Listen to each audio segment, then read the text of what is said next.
Bismillahirrahmanirrahim. Assalamualaikum warahmatullahi wabarakatuh. Waalaikumsalam warahmatullahi warahmatullahi wabarakatuh. wabarakatuh. Bilang assalamualaikum ya kita harus jawab loh. A'udzu billahi minasyaitonir rajim. Bismillahirrahmanirrahim. Alhamdulillahi rabbil alamin. Assalatu wassalamu ala asrafil anbiya'i wal mursalin wa ala alihi wa sahbihi ajma'in. Rabbi israh li sadri wa yassir li amri wahlul 'uqdatam min lisani yafqahu qawli. Qala an-nabi sallallahu alaihi wasallam khairukum man ta'allama al-Qur'an wa 'allamahu wa qala Allah ta'ala fil Qur'anil azim la in syakartum la azidannakum wa la in kafartum inna azabi la syadid. Amma ba'du. Yang saya hormati para alim ulama, khususnya yang ada di Hong Kong dan dimanapun berada, bil khusus Ustadz Fauzan Akbar Alai yang saya taati fatwahnya, yang saya hormati untuk General Manager Dompet Duafa Ustadz Baihaqi, yang saya hormati dan yang saya cintai untuk segenap pengurus Dompet Duafa Hong Kong, dan tak lupa pula yang saya hormati dan yang saya cintai seluruh pemirsa jamaah MPO dimanapun berada. Alhamdulillah, puji syukur marilah kita panjatkan kehadirat Allah Subhanahu wa Ta'ala atas limpahan rahmat dan nikmat serta hidayahnya, sehingga pada hari yang penuh barokah ini kita bisa berkumpul bersama-sama di sini bertolabul ilmi dengan tema Syafar dengan Nabi. Shalawat serta salam tetap tercurahkan kepada junjungan kita Nabi Agung, Nabi besar Muhammad sallallahu alaihi wasallam beserta para keluarganya, para sahabatnya, dan para umatnya hingga akhir zaman. Semoga kelak kita semua mendapatkan syafaatnya di hari Qiyamul Qiyamah nanti. Alhamdulillah, saya ucapkan terima kasih kepada semuanya yang berada di sini, dan saya selaku sebagai pembawa acara pada hari ini, langsung saya bacakan susunan acara pada hari ini. Acara yang pertama yakni pembukaan, acara yang kedua pembacaan ayat suci Al-Quran, acara yang ketiga sosialisasi media Dompet Duafa Hong Kong, acara yang keempat pemberian materi oleh Ustadz Fauzan, dan acara yang kelima tanya jawab, acara yang keenam doa dan penutup. Demikianlah susunan acara pada hari ini. Mudah-mudahan berjalan dengan lancar dan kita semua mendapatkan ilmu yang bermanfaat serta dapat ridho Allah Subhanahu wa Ta'ala dan keberkahan selalu menyertai kita semua. Amin amin ya rabbal alamin. Dan sebagai pembukaan pada hari ini, marilah kita niatkan, kita awali dengan bacaan Ummul Quran dengan harapan acara pada hari ini mendapat keberkahan. Amin ya rabbal alamin. Ala hadhihi niyah wa ala kulli niyatin shalihah wa ila hadratin Nabi Mustafa sallallahu alaihi wasallam. Al-Fatihah.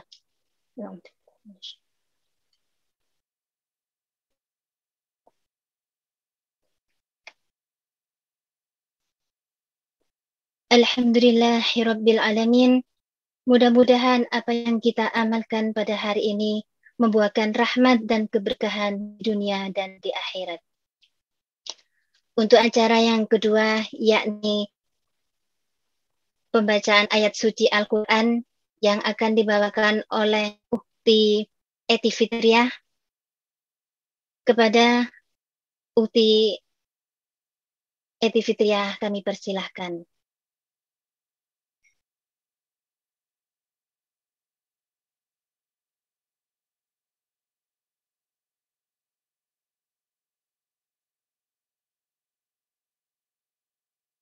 Wassalamualaikum warahmatullahi wabarakatuh. A'udzu billahi minasy syaithanir rajim. Bismillahirrahmanirrahim.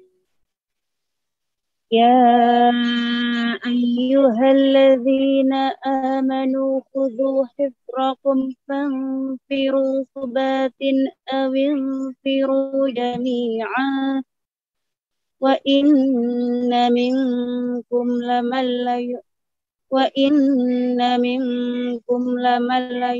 layubati'anna fa in asabatkum musibatun qala qad an'ama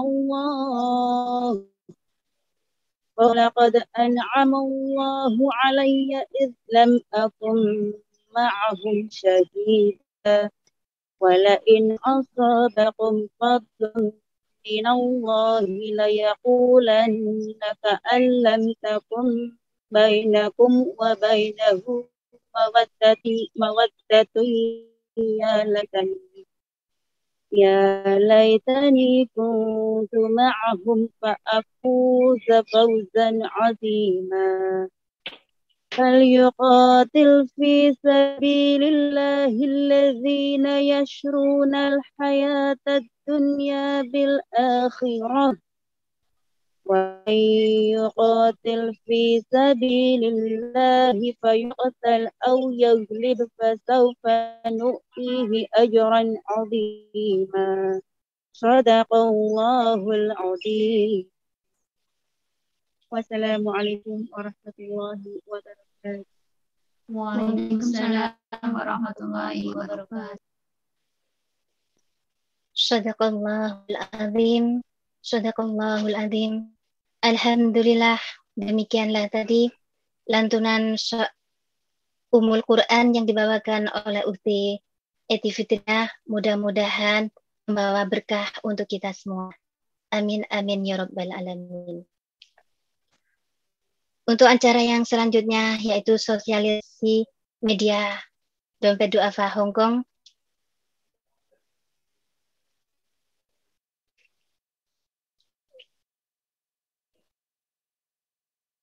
Untuk teman-teman sekalian dimanapun berada, acara ini juga disiarkan secara langsung melalui Facebook dan juga rekamannya akan di-upload di YouTube Dompet Duafa Hongkong.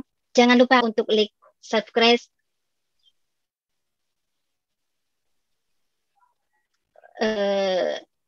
jangan lupa untuk di-like fanpage Facebook Dompet Duafa Hongkong dan juga subscribe berlangganan YouTube Dompet Duafa Hongkong. Kan update informasi-informasi yang bermanfaat dan juga kajian-kajian yang diselenggarakan Dompet Duafa Hongkong. Mudah-mudahan kita semua bisa mendapatkan ilmu yang amin amin ya rabbal alamin. Untuk acara yang keempat yaitu pemberian materi yang akan disampaikan oleh Ustadz Fauzan. Kepada beliau yang kami hormati, kami persilahkan.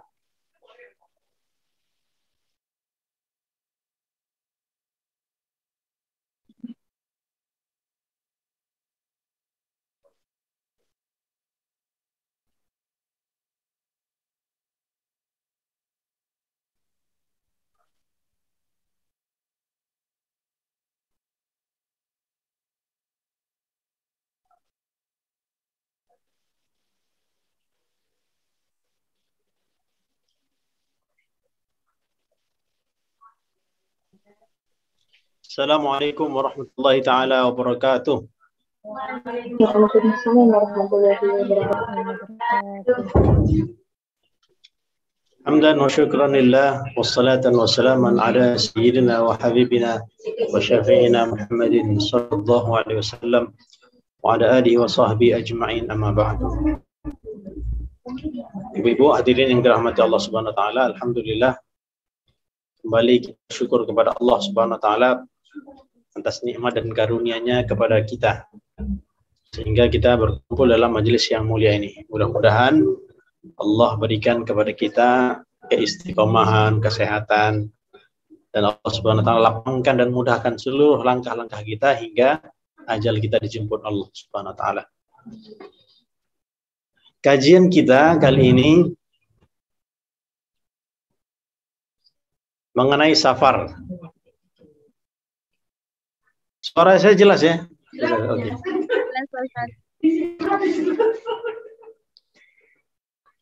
Iya. Pertama-tama kita luruskan niat kita dahulu.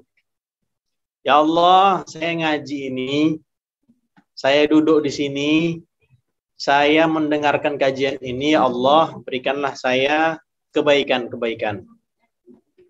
Ya Allah, bersihkanlah hati saya. Ya Allah, buanglah penyakit-penyakit hati dalam hati saya. Dan ya Allah, bantulah saya untuk menyelesaikan seluruh daripada hajat-hajat saya. Hadirin rahmati Allah Subhanahu wa taala. Di seluruh dunia, mulai sejak zaman Nabi Adam hingga nanti di akhir zaman nanti, bahwa tidak dinafikan manusia ini bersafar, melakukan perjalanan. Li'ilafi Quraisyin ilafihim rihlatash syita'i was-sayf.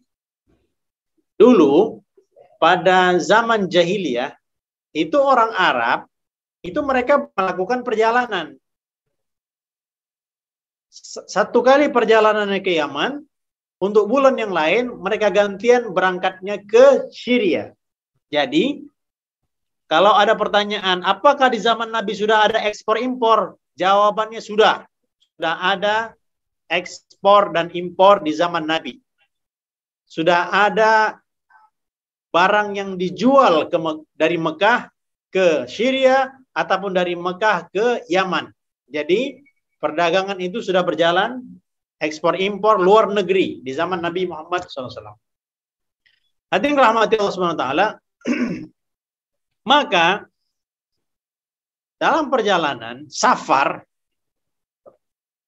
itu bahasa Arab, safarun, artinya perjalanan. Perlu ada adab-adabnya. Oh Ustaz, kita perlu pakai adab-adab kalau kita safar. Kita melakukan perjalanan, perlu. Di daerah Hindustan, jadi di India itu bukan hanya Bollywood saja yang terkenal, tidak. Ulama-ulamanya banyak di sana. Wali-wali Allah itu banyak di India. Ulama-ulama itu banyak mereka ulama-ulama hadis dari daerah sana. Bahkan ulama-ulama Saudi, ulama-ulama Arab itu belajar mereka untuk mengambil ilmu hadis banyak di Hindustan, di tanah India. Nah, ada namanya Syekh Mu'inuddin Al-Justi. Siapa beliau ini? Ulama hebat terkenal. Beliau melakukan perjalanan. Tetapi niatnya karena Allah. Yang dicari adalah Allah. Jadi jalan itu penuh dengan zikir. Jalan itu penuh dengan kalbunya lengket dengan Allah Subhanahu wa taala. Hasilnya apa kalau jalan-jalan seperti itu? Kalau dia safar, kalau dia berjalan, kalau dia melakukan flight kah kemana, daerah mana, negara mana, apa hasilnya? Syekh Mu'inuddin Al-Justi, pada waktu itu beliau berjalan, 1 juta orang itu masuk Islam di tangan beliau. Jumlahnya berapa, Bu? 1 juta orang. Bukan 1, 2, 100. Kalah Dr. Zakir Naik.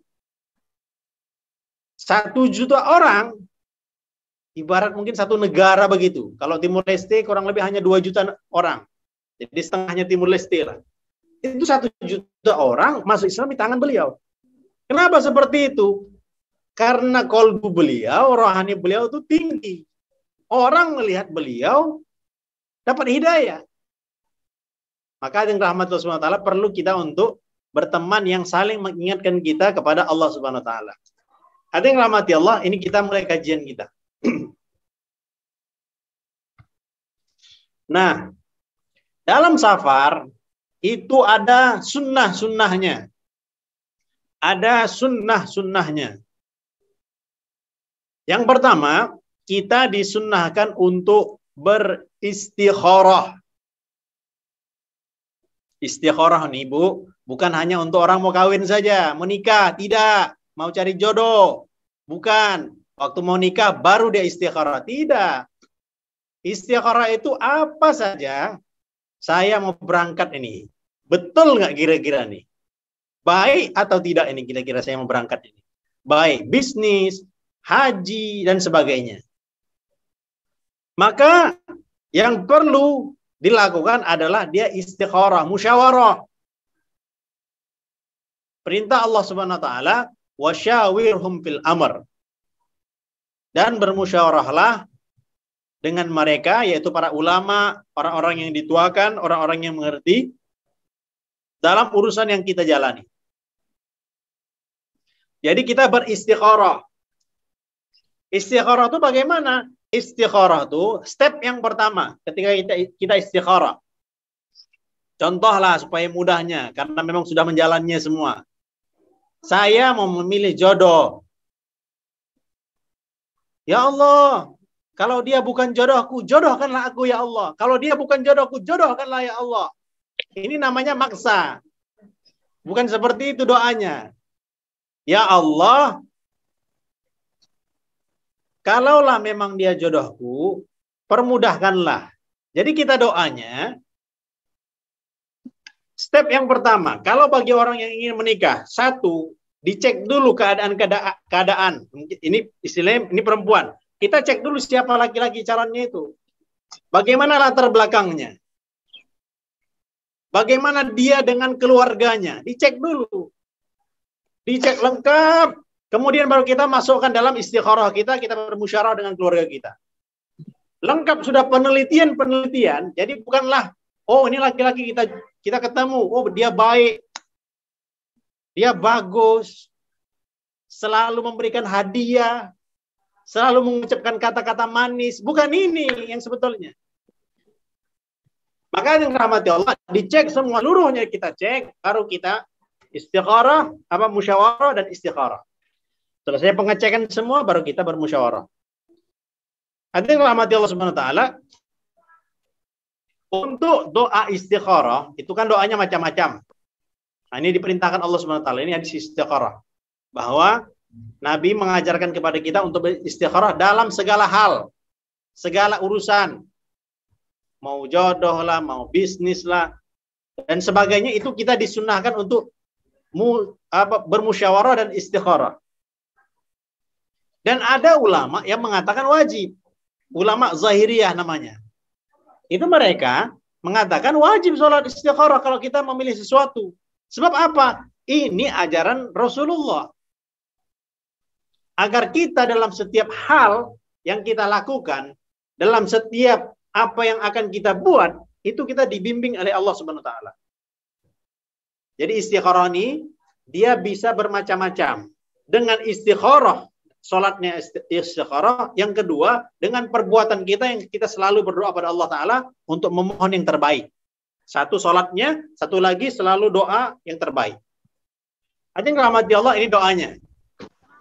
Ya mudah-mudahan lah istilahnya dihafal ini doanya. Karena setiap saat kita penting juga untuk memohon kebaikan dalam setiap apa yang kita akan buat.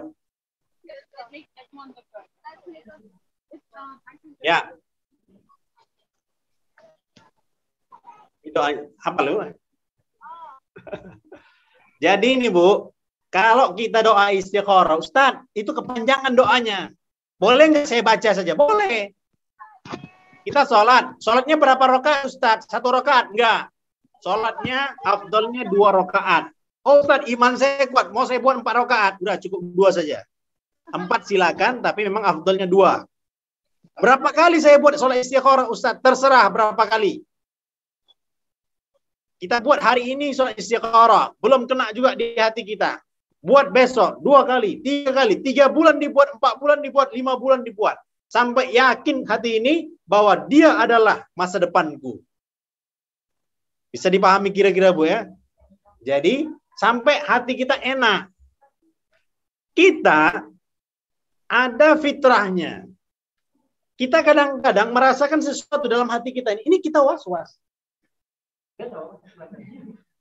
Ini hati saya nggak enak dengan perkara ini.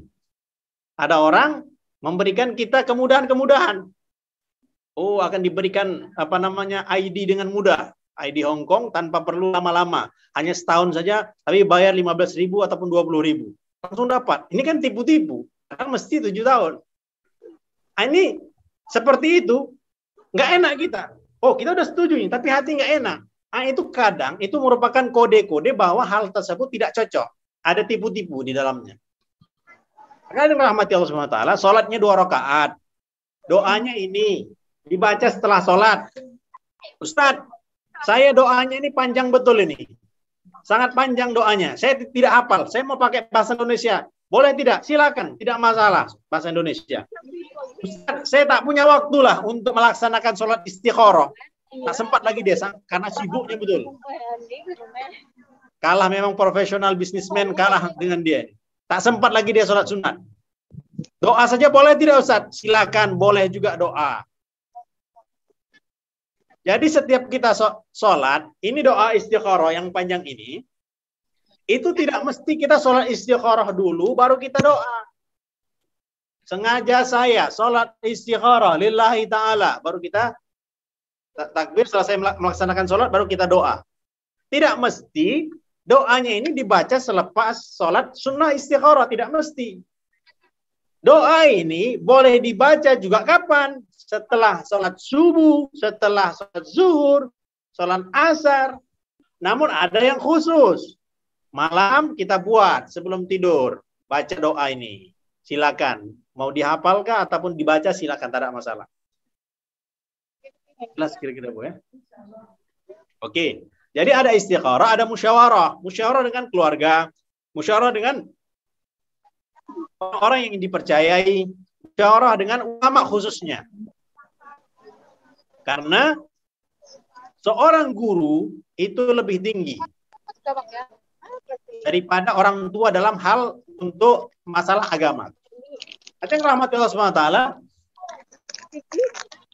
Nah ini, kita sebelum safar, selesaikan dulu muamalah-muamalah yang, contohnya kan mungkin itu mau berangkat ke negara yang jauh. Berangkat di kampung untuk ke Hong Kong misalnya. Ataupun mau dari Hong Kong mau ke London misalnya. Maka sebelum melaksanakan safar yang panjang itu, hendaklah ditunaikan semua muamalah-muamalahnya.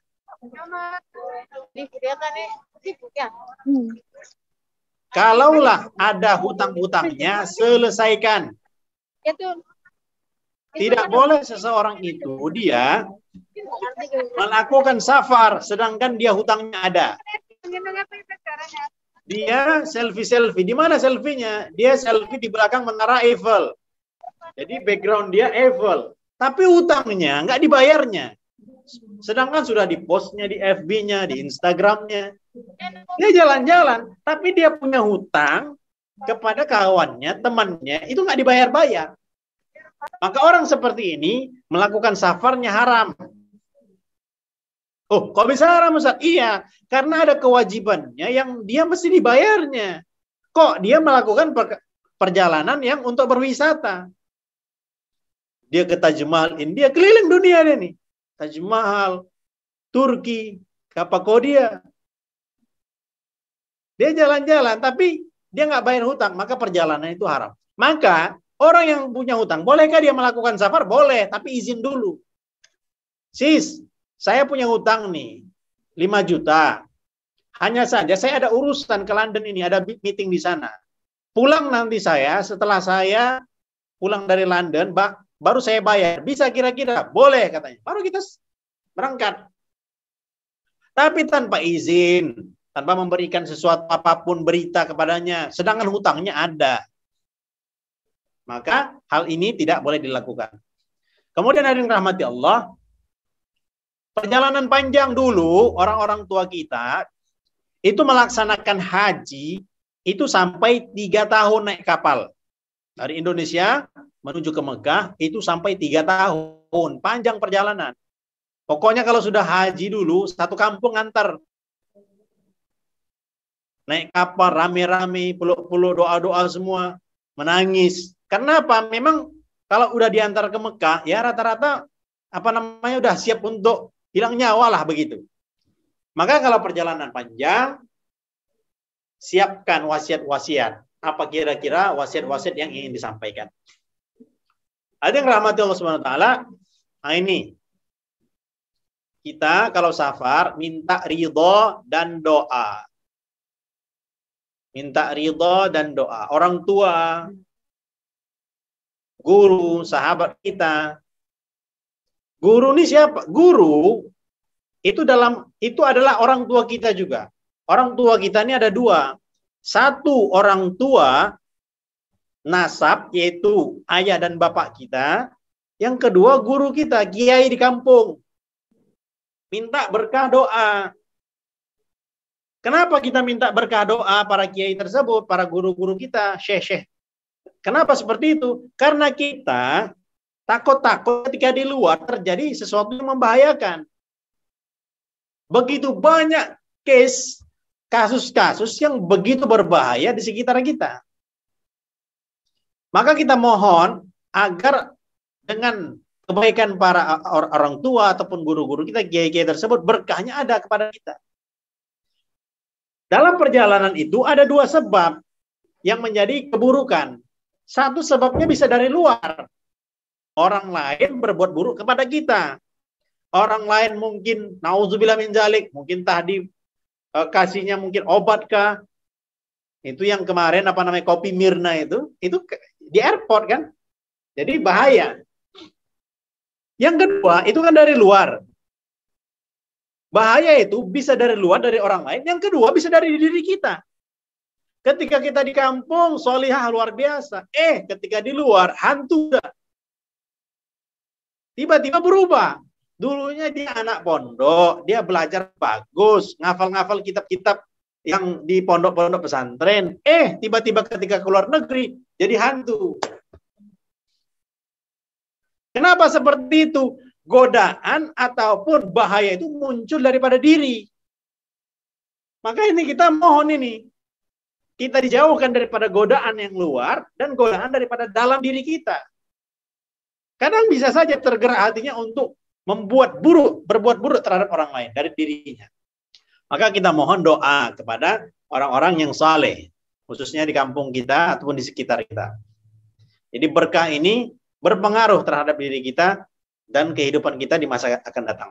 Hadirin rahmati Allah. Nah, ini kita mesti mempelajari hal-hal yang berkaitan dengan safar. Adab perjalanan. Bagaimana adab-adabnya, yang bagus bagaimana. Naik mobil bagaimana, naik kapal bagaimana, doa-doanya bagaimana, itu diusahakan dipelajari. Cara sholat dalam perjalanan. Sholat jamak, sholat qashar. Itu kan berbeda. Ada juga jamak qashar. Jamak lain, qashar lain. Jamak qashar berbeda lagi. 3 jenis. Sholat dalam safar. Bagaimana ketika dia di pesawat. Bagaimana ketika dia tidak ada air. Jadi banyak hal-hal, naik bis ALS dari Sumatera ke Pulau Jawa 4 hari, 3 hari 4 malam. Jadi kadang bisnya mau cepat-cepat sehingga kadang istinjaknya bagaimana. Nah, itu perlu dipertimbangkan secara keseluruhannya. Jadi sholat dalam perjalanan selama hayat masih dikandung badan, sholat wajib tidak boleh ditinggalkan apapun keadaannya. Kemudian ada yang rahmati Allah, ilmu yang berkaitan dengan perjalanan. Jadi kita perjalanan itu mau ngapain? Oh, saya mau haji. Wajib dia belajar manasik haji. Dia mau haji nih. Dia mesti ikut. Oh, nggak payah Ustadz. Saya malas untuk bayar uang untuk manasik-manasik ini. Banyak kali Ustadz ngambil duit. Misalnya kalau dia berpikiran seperti itu. Nggak mau dia manasik haji. Pelajarinya aja sendiri. Salah. Berdosa dia. Kalau ada yang kesilapan, maka dia nanti tahallulnya bagaimana, damnya berapa yang dibayar. Nah, itu perjalanan kalau dia mau haji, maka dia mesti dipelajarinya seluruhnya. Apa kira-kira yang berkaitan dengan haji itu sendiri? Dari A hingga Z dipelajarinya. Satu bab ini. Dia mau haji, pelajari semua. Dia mau berdagang, bagaimana ekspor dan impor, jual beli yang halal dan yang haram, bagaimana? Itu dipelajarinya. Sebab dia mau keluar negeri, mau impor barang dari sana, mau dimasukkannya. Maka itu mesti dipelajari. Orang mau nikah, itu dipelajari dulu hal-hal yang berkaitan dengan nikah. Bukan nikah gitu saja. Ustadz, dia memang ganteng sih.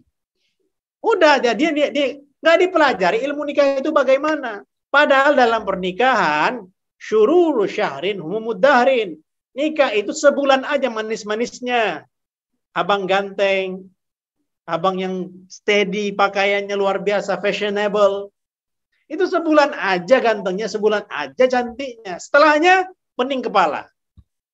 Ternyata mulutnya bau, ternyata keteknya bau. Nah ini, maka pernikahan sesungguhnya apa? Ilmunya itu. Ada inner beauty, ada kecantikan yang di dalam. Cantik pun, ganteng pun, kalau mulutnya tajam, pening kepala kita, pusing menghadapinya. Yang ini nggak enak, yang itu nggak enak, padahal susah payah mencari resepnya, dimasakkan, kurang garam lagi. Maka yang rahmati Allah, ilmu yang berkaitan dengan apa yang mau kita buat, wajib dipelajari. Mau haji, wajib belajar haji. Mau bisnis, wajib belajar ilmu bisnis. Kalau mau menikah, pun wajib untuk belajar ilmu pernikahan. Di Malaysia, itu ada kursus nikah. Setiap siapa yang mau menikah, itu wajib setiap warga negaranya untuk mengikuti kursus nikah. Di Indonesia bagaimana? Itu masih menjadi PR kita. Paling tidak kita belajar bab nikah itu sebelum nikah, tanya-tanya dulu bagaimana. Belajar dulu bagaimana. Ada sudah memang online kursus nikah, silakan dipelajari. Hadirin rahmati Allah SWT. Nah ini dia. Sebelum kita berjalan, udah selesai musyawarah, udah ditentukan tiket dan sebagainya perjalanan. Hari Ahad, hari Minggu, dia mau berangkat. Maka sebelum berangkat, sholat sunnah safar. 2 rakaat. Apa yang dibaca? Al-Kafirun dan Al-Ikhlas. Nggak panjang ini. Atau Al-Falaq dan An-Nas. Sengaja saya sholat sunnah safar 2 rakaat. Lillahi ta'ala. Selesai. 2 rakaat. Qul ya ayyuhal kafirun. Itu rakaat pertama. Rakaat kedua. Qul huwallahu ahad. Selesai. Oh Ustaz, pening saya Al-Kafirun bolak-balik. Kepala udah pening, ini pun pening juga nih ngapalkannya Al-Kafirun. Al-Falaq dengan An-Nas. Qul a'udzu birabbil falaq. Qul a'udzu birabbin nas. Selesai. 2 rakaat. Salat sunnah.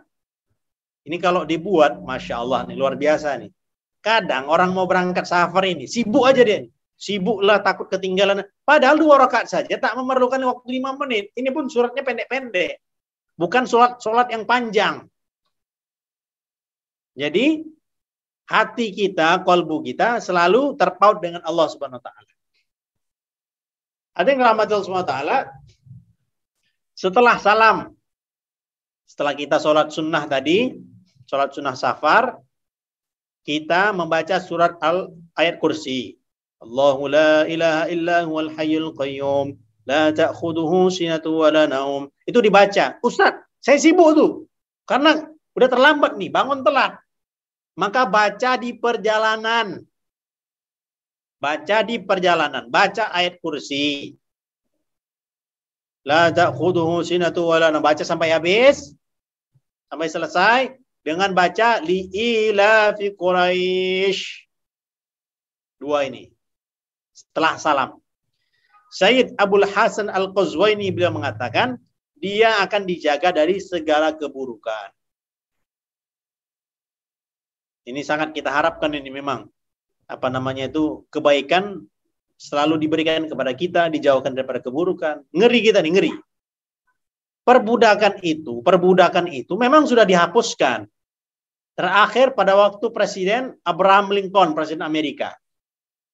Sudah puluhan tahun yang lalu. Tapi sekarang ini pun masih ada juga perbudakan modern. Kadang orang itu diracun, ditangkap, dimasukkan dalam gentong, dijual. Nauzubillah min dzalik.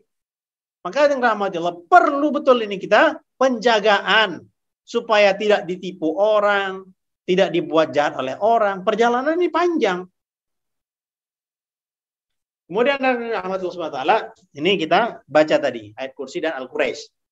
Kemudian pada waktu kita naik kendaraan, kita naik mobil, naik motor, naik MTR, naik tank-tank, sama ini. Doa naik kendaraan sama semua. Naik sepeda, naik jet, naik balon terbang, sama aja semuanya nih. Bagaimana caranya? Begitu kita masuk ke bis itu, masuk ke MTR, baca bismillah, langkahkan kaki. Bismillahirrahmanirrahim. Selalu lazimkan lisan kita dengan bismillah. Dikit-dikit bismillah, dikit-dikit bismillah, dikit-dikit bismillah. Ada suami, dia munafik orangnya. Ada suami, dia seorang yang munafik. Dia kesel dengan suaminya, dengan istrinya. Istrinya dikit-dikit baca bismillah, dikit-dikit baca bismillah. Asal masak baca bismillah, buka lemari baca bismillah, pakai pakaian baca bismillah, keluar rumah baca bismillah. Kesel suaminya. Suaminya ini orang nakal. Jadi suaminya mengerjai istrinya. Kerjai dulu istriku ini. Dikasihnya sebuah kantong. Jadi orang dulu kan nyimpan uang itu di kantong. Barang-barang itu di kantong, diikat begitu. Letakkan dulu di lemari. Sudah? Dengan istrinya yang solihah tadi, diambilnya barang tersebut, diletakkannya di lemari. Sudah? Begitu istrinya keluar, laki-laki tadi diambilnya itu. Diambilnya bungkusan itu. Dan dilemparkannya ke bawah sumur. Tuh, jatuh. Ini saatnya ku kerjai istri ini. Dipanggilnya istri. Dek, coba tolong ambilkan dulu bungkusan yang kemarin abang kasih. Mana dia? Bawa sini ya, jangan sampai nggak ada. Sambil marah-marah pula dia tuh. Begitu istrinya ke kamar dan dibukanya lemari, Allah Subhanahu wa taala utus malaikat Jibril untuk mengembalikan bungkusan tadi, kantong tadi yang dari sumur diletakkan kembali di dalam lemari. Begitu dibukanya bismillahirrahmanirrahim, tup, ada. Diambilnya bungkusan tersebut dan diberikan kepada suaminya. Allahu Akbar, terkejut suaminya. Langsung pada saat itu si suami tobat kepada Allah Subhanahu wa taala, enggak bandel lagi, enggak nakal lagi, tobat. Istrinya ini bukan orang biasa. Mengapa seperti itu? Bismillahnya ini ada kekuatan. Makanya kita diusahakan dikit-dikit bismillah, dikit-dikit bismillah. Ada kekuatannya itu. Oh Ustaz, saya sekali-sekali. Ya sekali-sekali ya susah lah jadinya. Jadi kekuatan itu kapan? Kalau istiqomah dibuat banyak-banyak. Ada nurnya itu, ada kekuatannya. Naik kendaraan kita baca bismillah. Bismillahirrahmanirrahim. Duduk kita. Naik tank-tank udah duduk. Sudah baca alhamdulillah 3 kali. Alhamdulillah, alhamdulillah, alhamdulillah. Allahu Akbar, Allahu Akbar, Allahu Akbar. Sudah? Setelah itu baru kita baca doa ini. Ini ayat Quran nih. Subhanalladzi. Coba ibu-ibu istilahnya tirukan. Subhanalladzi sakhkhara lana hada. Sakhkhara lana hada. Wa ma kunna lahu muqrinin. Wa ma kunna lahu muqrinin. Wa inna ila rabbina lamunqalibun. Panjangan Ustaz. Kalau kepanjangan Bu, nanti bawa HP nih ha. Langsung foto waktu naik itu baca ini Bu. Kalau lagu-lagu kita semangat Bu kadang-kadang menghafalkannya. Tapi ini doanya dikit aja nih ya. Subhanalladzi sakhkhara lana hada wa ma kunna lahu muqrinin wa inna ila rabbina lamunqalibun. Putuskan jadi 5. Subhanalladzi sakharana hadza wa ma kunna lahu muqrinin wa inna ila rabbina lamunqalibun. Buat 5 fase, 5 step. Jadi untuk kita hafalkan. Sesudah dibaca doa ini, baru dia melihat ke langit nanti, ke langit. Ke atap tenteng itu, ke atap MTR, nah itu dibaca ini. Lalu dia melihat ke langit dan tersenyum. Ya, gila lah nih Ustaz. Kok senyum-senyum sendiri dia nih, nengok ke langit? Tidak.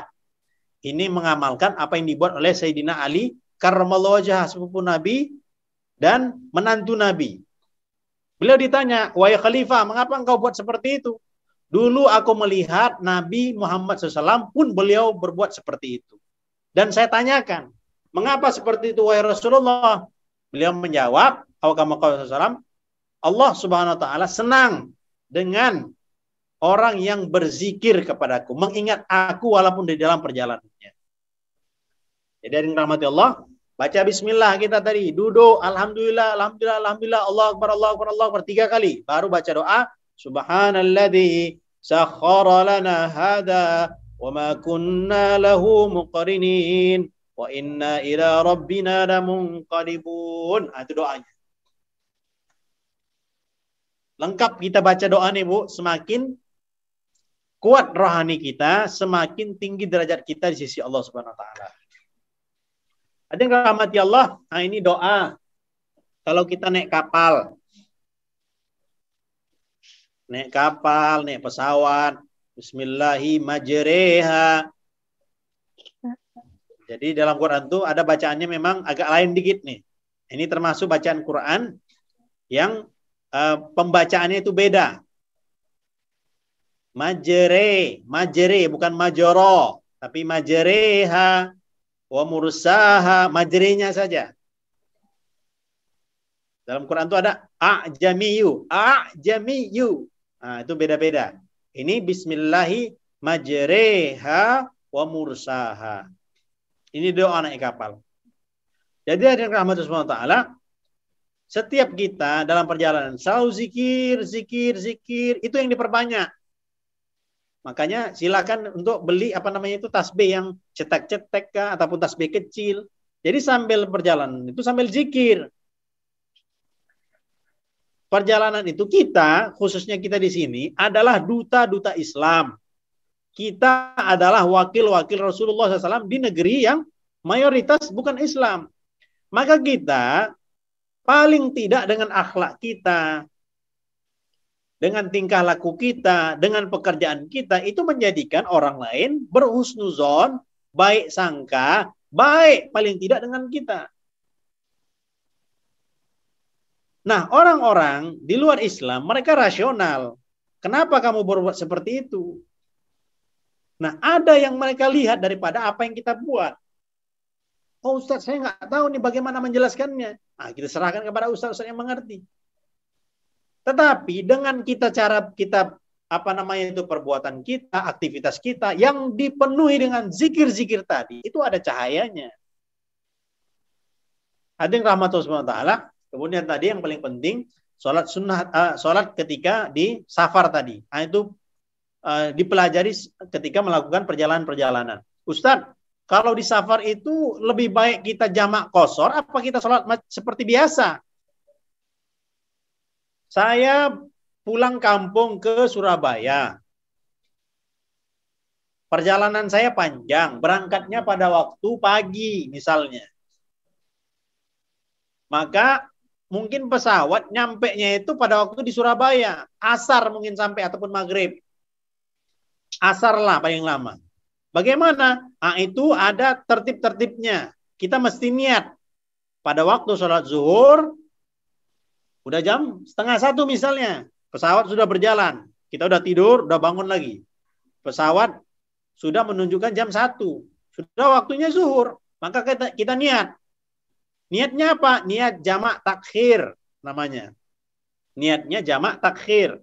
Niat agar sholatnya diakhirkan. Sehingga apa? Nanti sholat kita, zuhur itu ditarik ke belakang. Sholat zuhurnya ditarik ke belakang, dimundurkan. Sehingga jadi jamak takhir namanya. Kalau jamak takhir berarti 2-2 Ustaz. Silakan mau 4-4 ataupun 2-2 silakan. Kalau 4-4 namanya sholat jamak, digabungkan. Sholat zuhur 4 rakaat, sholat asar 4 rakaat, digabungkan dalam satu waktu. Jadi waktu sampai di Surabaya, ngelaksanakannya berapa rakaat? Ngelaksanakannya 8 rakaat. Itu namanya sholat jamak. Oh Ustadz, saya capek. Perjalanan udah panjang. Urusan imigrasi pun ribetnya minta ampun. Nunggunya lama. Lemas saya. Boleh nggak 2-2? Ah, silakan 2-2 rakaat. Namanya jamak qashar. Jamak digabungkan dan diringkas. Yang 4 rakaat jadi 2 rakaat. 2-2. Tapi niatnya tadi, waktu di pesawat jam 1, dia niat zuhur. Sholat zuhur. Diakhirkan. Atau mungkin dia mau diawalkan. Misalnya di Hong Kong ini, dia sudah jam 1. Pesawatnya berangkat jam 2. Masih ada sholat zuhur. Nah, silakan ditariknya. Supaya nanti ketika mungkin sudah sampai di tempat, dia langsung berangkat pulang misalnya. Nah, jadi itu mengenai sholat jamak qashar. Nah, itu dipelajari. Bagaimana cara-caranya, tertib-tertibnya. Mudah-mudahan safar kita itu dijaga Allah Subhanahu wa taala dan menjadi sebab berkah dalam kehidupan kita. Ya, demikian mungkin yang boleh saya sampaikan. Mungkin jikalau ada ibu-ibu sekalian yang ada pertanyaan, silakan sama-sama kita diskusikan. Ya, silakan Bu.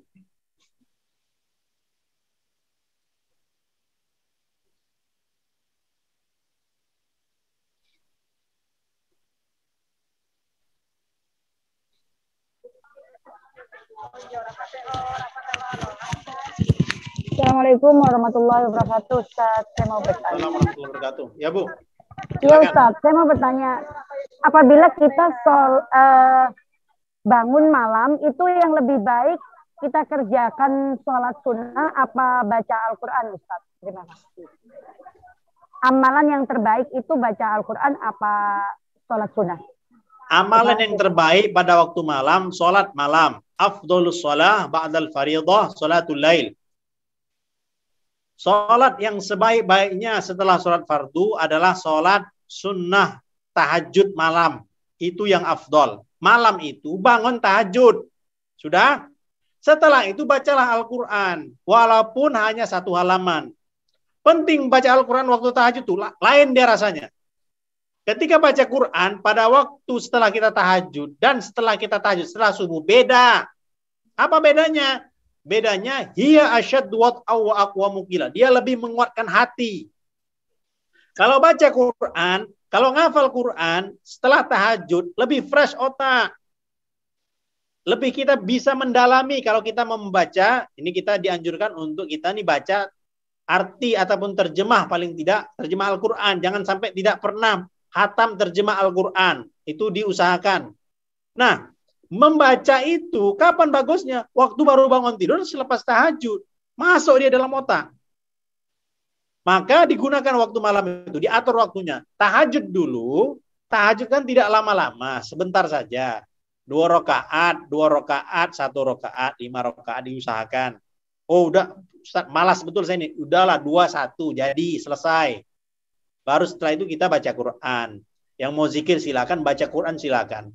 Tetapi hasilnya lebih terasa dalam kolbu kita kalau kita zikir, kalau kita baca Quran, lebih enak dia di dalam hati kita. Nah, demikian Bu kira-kira. Terima kasih Ustaz. Jazakallah khair. Assalamualaikum warahmatullahi wabarakatuh. Waalaikumsalam warahmatullahi wabarakatuh. Ya Bu, silakan. Ustaz, bagaimana kiat-kiat supaya kita tidak malas bangun untuk sholat tahajud? Terima kasih. Ya, cara-cara untuk sholat tahajud. Pertama, kurangi kesalahan di siang hari. Pertama, kurangi kesalahan-kesalahan di siang hari. Salah kita, ada salah kita, banyak salah kita. Hanya saja dikurang-kurangi. Itu yang pertama. Yang kedua, siapa yang ada waktu untuk tidur siang, tidurlah siang. Yang ada waktu untuk istirahat sebelum zuhur, silakan untuk istirahat sebelum zuhur. Ada istirahatnya siang itu supaya tidak terlalu capek ketika malam hari. Kedua, yang ketiga, kita diusahakan setelah bekerja semua, cepat-cepat tidur. Jangan lama-lama lagi. Ini lagi buka status lagi, si dia dengan siapa lagi. Nah, banyak ya. Apa namanya, dicari-cari lagi siapa pasangan yang terbaru. Udah banyak lagi, apa gosip terbaru. Susah. It's my dream lagi. Udah susah, tambah pening kepalanya. Jadi apa namanya itu? Secepatnya tidur. Jangan lama-lama. Dan yang keempat, tidur itu dipersiapkan. Bukan tertidur, tapi disiapkan tidurnya. Pakai adab-adab tidur. Subhanallah, subhanallah. Zikir Fatimah namanya. Nabi SAW, beliau mengajarkan anaknya zikir Fatimah. Zikir apa itu, Ustaz? Zikir selepas sholat, macam biasa. Seperti biasa. Subhanallah 33. Alhamdulillah 33. Allahu Akbarnya tambah 1. 34. Kemudian bagaimana? Sebelum tidur itu kita hembuskan ke tangan kita. Udah? Kita usap-usapkan ke badan. Usap-usapkan ke badan. Udah. Siapa yang buat seperti ini, besoknya segar badannya. Mudah untuk bangkit. Bangun malam. Jangan makan terlalu kenyang ketika waktu malam. Kalau makan sebelum tidur, gawat nih, berat perut. Ngantuk aja bawaannya. Udah bangun nanti tertidur lagi. Karena perutnya berat.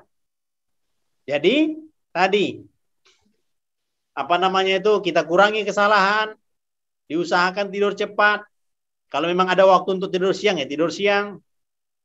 Malam, secepatnya tidur. Kemudian ada satu amalan lagi, kita sebelum tidur ada zikirnya tambah sedikit lagi. Satu napas dibuat. La ilaha illallah 7 kali, Muhammad Rasulullahnya sekali. La ilaha illallahnya 7 kali, satu nafas. La ilaha illallah, la ilaha illallah, la ilaha illallah, la ilaha illallah, la ilaha illallah, la ilaha illallah, la ilaha illallah. Sekali nafas.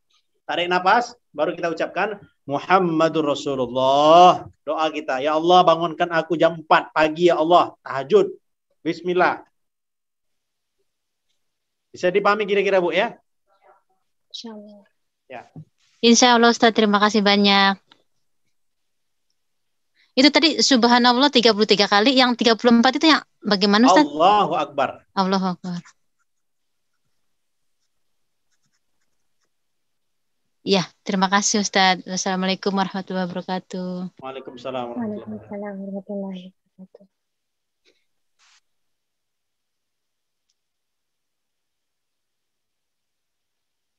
Silakan Bu, yang lain dulu. Ada pertanyaan yang langsung dulu? Ya.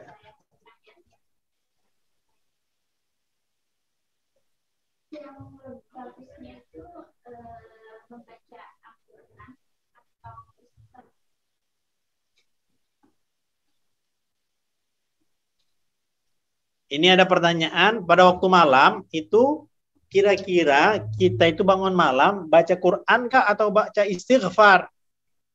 Zikir atau zikir ataupun baca Quran? Baik istighfar, zikir yang lain. Diusahakan diatur waktunya. Diusahakan dicapai semuanya. Istighfarnya 1 gelas yang kosong, kalau gelasnya itu kotor, kita mau menuangkan susu, sedangkan gelasnya itu berpasir. Tentulah kita nggak akan bisa untuk meminumnya karena tercampur dengan pasir, tercampur dengan kotoran-kotoran, lumpur-lumpur. Kita mau menuangkan susu. Nah, kita mau membaca Al-Quran. Ini kan mau diisi nih, hati kita. Mau diisi dengan kalimat-kalimat Allah, mau diisi dengan nasihat-nasihat Allah SWT pada kita. Wadahnya ini masih kotor. Maka para ulama menganjurkan sebelum kita membaca Al-Quran, sebelum kita berzikir, didahului dengan istighfar. Kita mendahulunya dengan minta ampun dengan Allah. Ya Allah, aku ini banyak dosa, banyak kesalahan. Bantulah aku untuk mendekatkan diri pada Engkau, ya Allah. Bantulah aku jikalau aku membaca Al-Quran ini tambah imanku ya Allah. Ada orang dia baca Quran, malah jauh. Ada seperti itu, ada. Bahkan ada yang murtad. Na'udzubillah min zalik, disebabkan oleh Al-Quran. Nah, maka yang rahmati Allah SWT, ada juga pun orang yang dia baca Quran, dia tuh dilaknat Allah. Kita kan baca Quran, kita kan mau dapat pahala, mau dapat ganjaran daripada Allah Subhanahu wa taala. Dia dapat dosa. Kok bisa begitu? Karena dia membaca Al-Quran tidak sesuai dengan hak-haknya. Hanya suka-suka hatinya, yang penting aku baca Quran, kurang menggunakan adabnya. Maka hadirin rahmati Allah, ketika kita membaca Al-Quran, baik sekali jikalau didahului oleh istighfar. Sebelum dia sholawat, istighfar dulu. Sebelum dia zikir subhanallah, istighfar dulu. Astaghfirullahalazim. Kita sholat itu perbuatan baik atau tidak kira-kira? Baik. Bahkan kita laksanakan sholat wajib. Tetapi setelah sholat fardu pun kita diminta untuk beristighfar. Mengapa seperti itu? Karena takut-takut sholat kita hanya sekedar menunaikan kewajiban. Takut-takut sholat kita pun tidak diterima. Maka kita minta ampun, ya Allah. Sholat, aduh Masya Allah. Sholat ini berat memang untuk mencapai kekhusyukan. Tetapi memang kita berusaha agar sholat kita pun baik, sholat kita bagus, dan diterima Allah Subhanahu wa ta'ala. Dengan kualitas kita yang kita mengetahuilah bagaimana diri kita masing-masing. Maka di malam hari itu sebaiknya diusahakan dahulu. Sebelum memulai, kita beristighfar dulu pada Allah Subhanahu wa ta'ala. Ya, demikian. Ada lagi pertanyaan yang langsung, Bu, kira-kira? Sebelum yang dari chat-chat ini.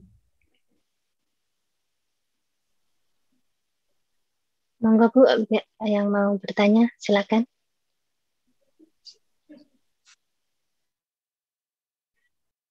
Oke, kemudian ini saya masuk dalam chat ini, pertanyaannya. Mau tanya Ustaz, niat jamak takhir. Niatnya, bahasa Indonesia saja lebih mudah. Jadi pada waktu kita niat jamak takhir, pada waktu kapan tuh? Jam 1 misalnya. Kita mau melakukan perjalanan.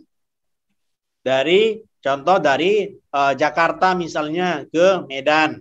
Jakarta ke Medan itu kurang lebih 2 jam.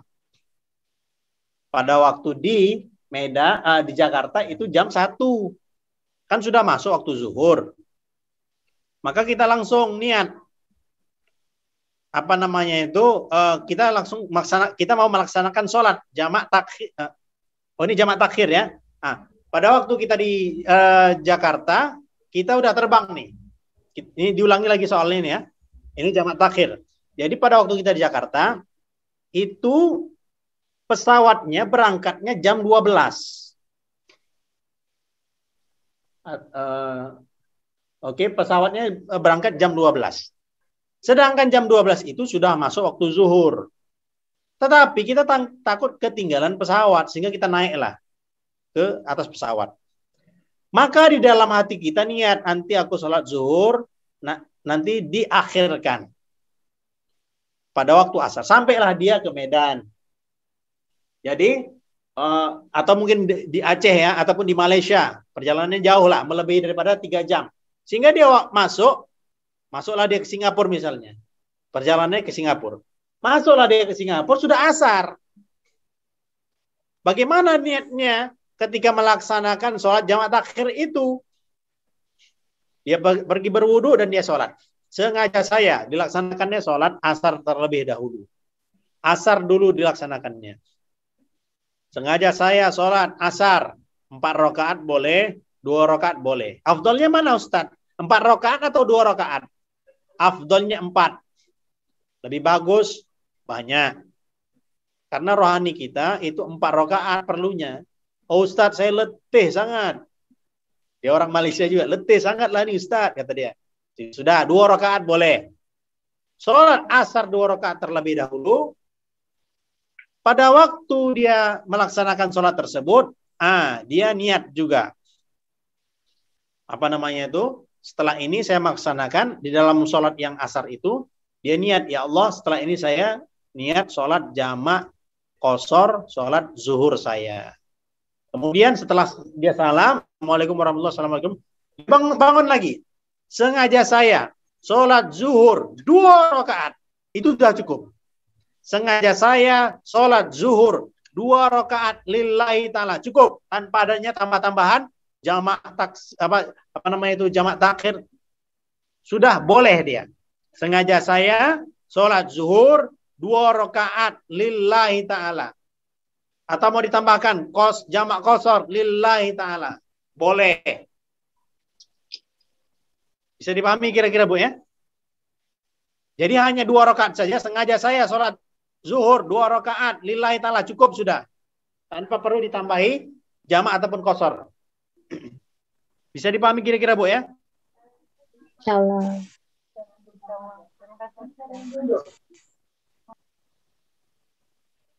Ya.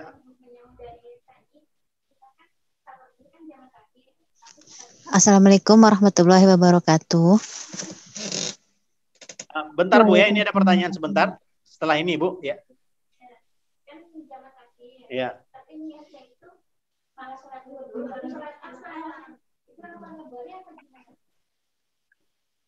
Sah hukumnya. Ini ada pertanyaan. Itu kalau ketika asar itu zuhur dulu apa asar yang dibuat? Dua-duanya boleh, tetapi yang lebih baik didahulukan adalah sholat asar. Sholat yang waktunya di situ, itulah kita buat.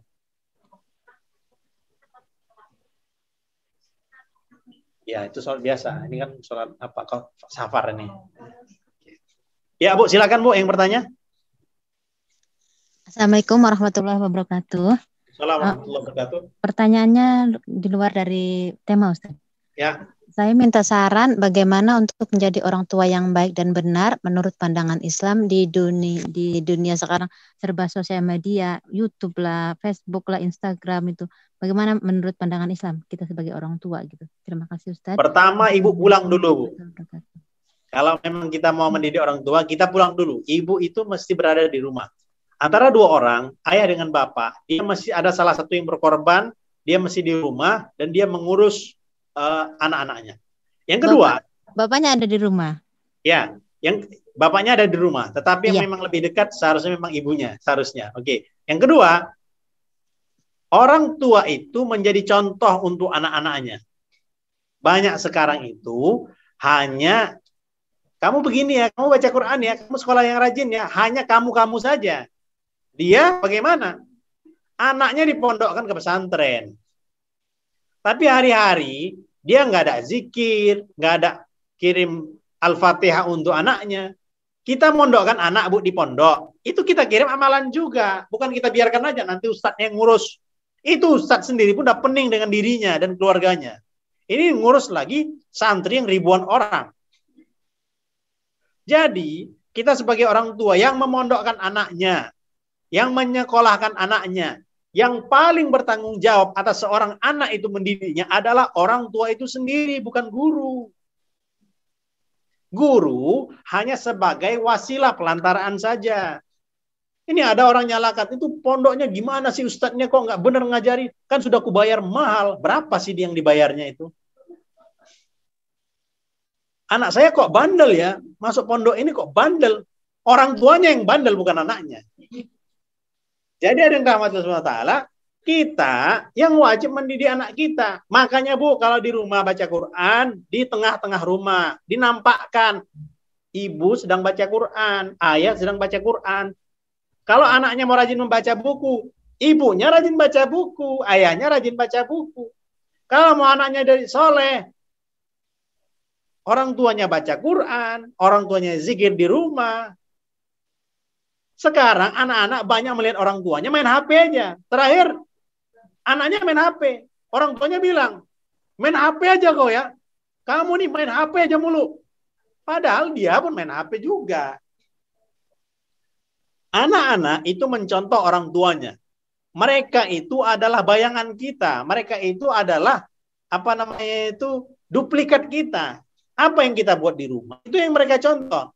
Maka walaupun kita jauh nih saat ini sekarang, kita kirim amalan-amalan yang baik.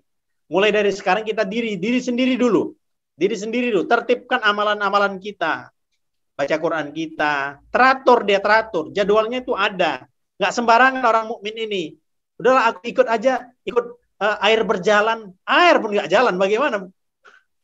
Jadi atur waktu sebaik-baiknya. Kapan sholat duhanya, kapan zikirnya, kapan baca Qur'annya, kapan baca bukunya. Terus kita menambah ilmu pengetahuan kita, bagaimana pendidikan anak tersebut bisa terrealisasi dengan baik. Seperti itu, Bu. Yang lain kira-kira, yang live?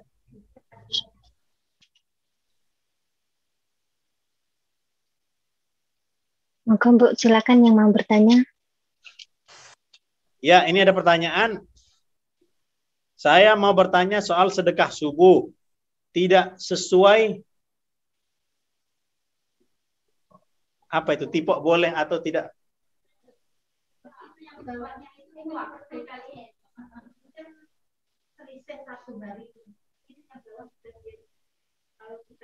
Oke.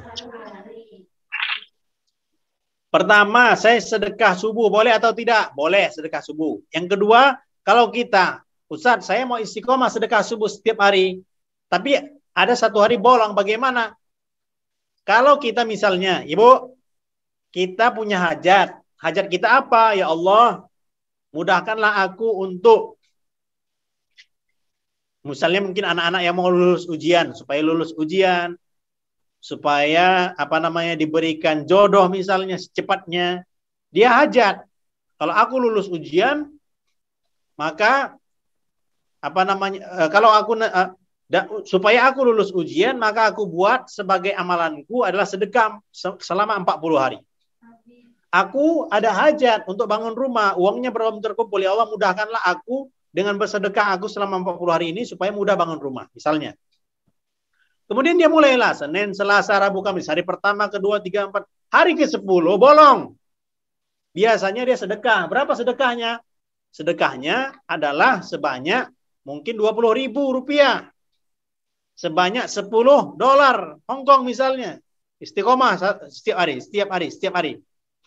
Hari ke-10 bolong. Bagaimana nih? Apakah diulang dari awal? Tidak. Tetapi doublekan saja. Yang kemarin dia bolong, dibayarkan hari ini langsung. Kapan bayarnya Ustaz? Subuh juga. Terpulang. Sedekah subuh ini memang dianjurkan. Sedekah sebetulnya tidak ada waktu khususnya. Kapan saja boleh. Tetapi memang kalau sedekah subuh, memang ada doa malaikat yang mendoakan ketika kita bersedekah di waktu subuh. Maka silakan didobelkan saja untuk besok harinya ketika bolong harinya untuk bersedekah subuh. Nah, begitu Bu kira-kira. Ada lagi mungkin pertanyaan?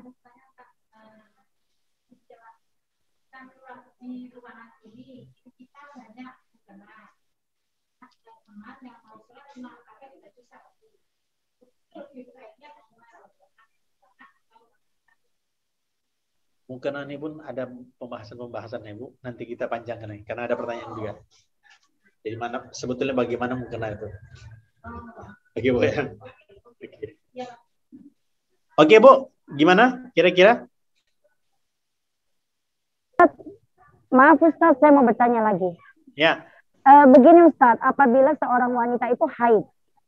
Nah, kalau saya dulu waktu mengaji di desa itu katanya kalau haid sehelai rambut pun harus disucikan. Jadi kalau rontok itu dikumpulkan. Tetapi di sini itu ada, pernah melihat di YouTube itu ada ustadz yang bilang kalau haid itu tidak perlu mengumpulkan rambut. Dan di sini ada juga teman kita di luar Jawa juga berpendapat apabila haid itu tidak perlu kita sampai mengumpulkan rambut di dalam plastik. Habis itu kita suci, kemudian disucikan, kemudian bisa dikubur atau diapain gitu Ustaz.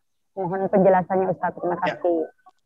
Ketika seorang wanita haid, dia mandi, dia bersisir, ada rambut yang jatuh. Apakah rambut itu wajib untuk disucikan sehingga dikumpulkan dalam plastik? Kemudian nanti ketika waktu mandi wajib disucikan juga. Apakah masih seperti itu? Menurut pendapat yang paling sahih, jadi memang rambut itu tidak wajib untuk dikumpulkan. Tidak wajib kita mandikan juga dengan ketika kita suci, tidak wajib. Tetapi para ulama ada membahas ini juga, sebaiknya dikumpulkan. Sebaiknya dimandikan juga ketika kita bersama kita mandi suci. itu sebaiknya, tapi tidak merupakan kewajiban. Karena memang ada riwayat yang memang mengikutkan supaya itu ketika hari kiamat tidak dalam keadaan berhadas rambut tersebut. Itu Bu. Tidak wajib. Tetapi kalau memang boleh, silakan dibuat. Kalaupun tidak, terpulang kepada masing-masing. Gitu. Terima kasih Ustaz atas penjelasannya. Ya.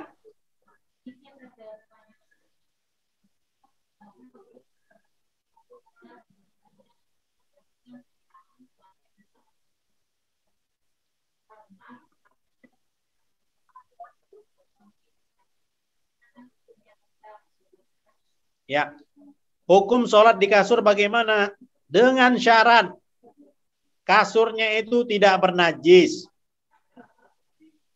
Lantainya, bawahnya itu, tempat pijakannya itu kakinya nggak basah. Contoh misalnya ada spring bed yang dia, banyak kencing baby di situ. Tetapi dalam keadaan kering. Maka kita boleh pakai gelar sejadah saja, kita sholat di atasnya. Itu boleh. Jadi, mau di atas kasur, mau di atas karpet yang tebal, silakan untuk sholat. Yang penting tidaklah ada najis di situ. Nah, seperti itu, Bu.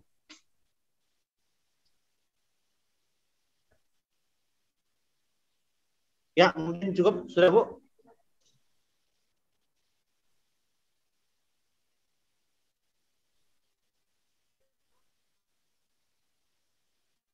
Monggo Mbak MC.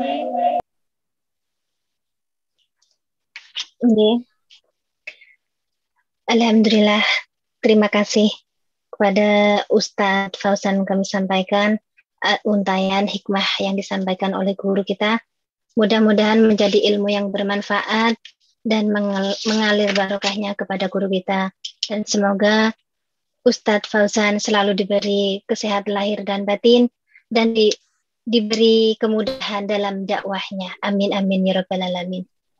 Untuk ibu-ibu yang masih mau bertanya bisa langsung hubungin ke pengurus dompet Du'afa karena ini waktunya sudah mepet, sudah mau habis, jadi bisa langsung bertanya konsultasi ke nomor DD konsultasi online. Nomornya yaitu 52982419.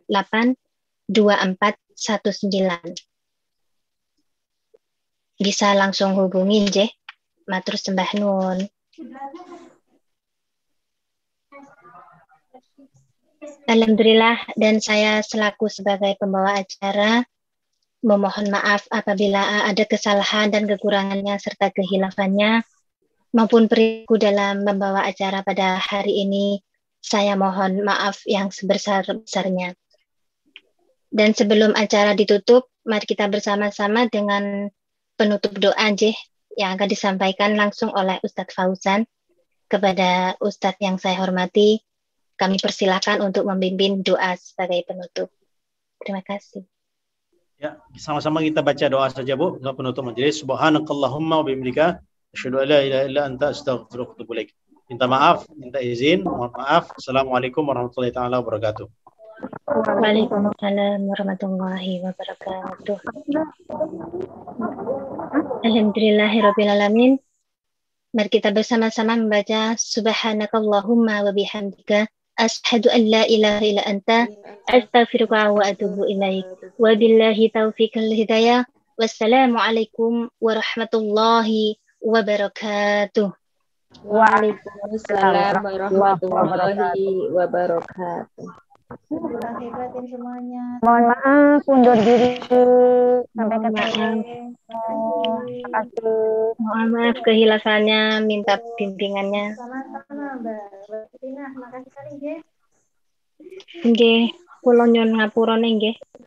Masih banyak kesalahan, nyuwun bimbinganipun. Insyaallah kapan-kapan silaturahim teng mriku nyuwun bimbingane nggih.